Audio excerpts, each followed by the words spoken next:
पिछले 7 वर्ष में जो प्रयास प्रारंभ हुए उसी का परिणाम है कि हम बजट के दायरे को दोगुना करने में सफल हुए। प्रदेश के अंदर प्रदेश की जो जीडीपी थी, अगर हम इसे 2015-16 की तुलना में देखें तो ये दोगुने से अधिक बढ़ी है। अगर हम प्रति व्यक्ति आय को देखें, पर कैपिटा इनकम को देखें, ये दोगुने से अधिक बढ़ी है।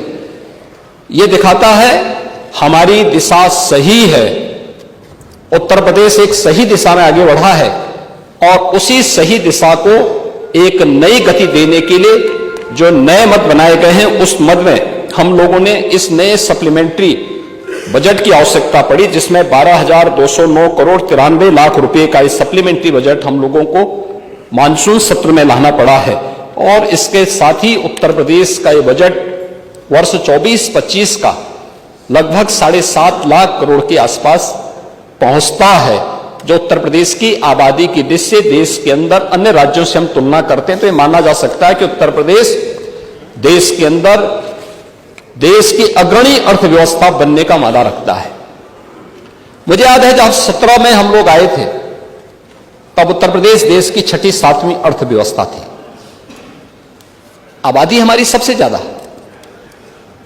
लेकिन अर्थव्यवस्था के रूप में हम देश के अंदर 6ठे-7वें स्थान पर थे। उत्तर प्रदेश के बारे में कैसा परसेप्शन था, ये किसी से छुपा हुआ नहीं है। आप में से सभी माननीय जनप्रतिनिधिगण उत्तर प्रदेश से बाहर जाते थे और बाहर जाकर के इन बातों को अनुभव करते थे कि कैसी स्थिति है। पहचान का संकट होता था उत्तर प्रदेश के नौजवानों के सामने, उत्तर प्रदेश के नागरिकों के सामने।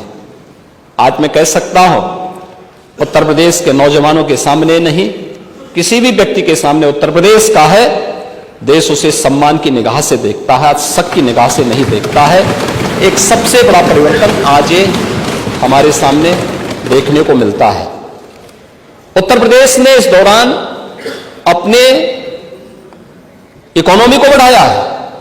आज हम देश की 7वीं नहीं बल्कि दूसरी बड़ी अर्थव्यवस्था है और अगले 3 और 5 वर्ष का जो रोड मैप हम लोगों ने तैयार किया है, उस रोड मैप के साथ भी आज मैं सदन में इस सप्लीमेंट्री डिमांड के साथ बोलना चाहूंगा कि उत्तर प्रदेश ने जो एक कार्य इस दौरान किया है, इसके परिणाम आज हमारे सामने आए हैं। और ये जो बजट है, ये बजट केवल एक बजट नहीं है, यह जो आकार बजट का बढ़ा है, दुगना, लगभग बजट दुगना हुआ है। यह लोक कल्याण के कार्यों में ये पैसा खर्च हुआ है। अंतिम पायदान पर बैठे हुए व्यक्ति के लिए, गांव है, गरीब है, किसान है, नौजवान है, महिलाएं हैं, उन तक योजनाओं का लाभ पहुंचाने का कार्य हुआ है। इंफ्रास्ट्रक्चर डेवलपमेंट के बेहतरीन कार्य हुए हैं और शिक्षा, स्वास्थ्य, कौशल विकास, इन सब पर ये कार्य हुए हैं और उसका परिणाम है कि उत्तर प्रदेश के अंदर अर्थव्यवस्था भी बढ़ी है और प्रति व्यक्ति की आय में भी बढ़ोतरी हुई है। आज इसी का सीधा परिणाम है कि प्रदेश के अंदर रोजगार के नए सृजन हुए हैं।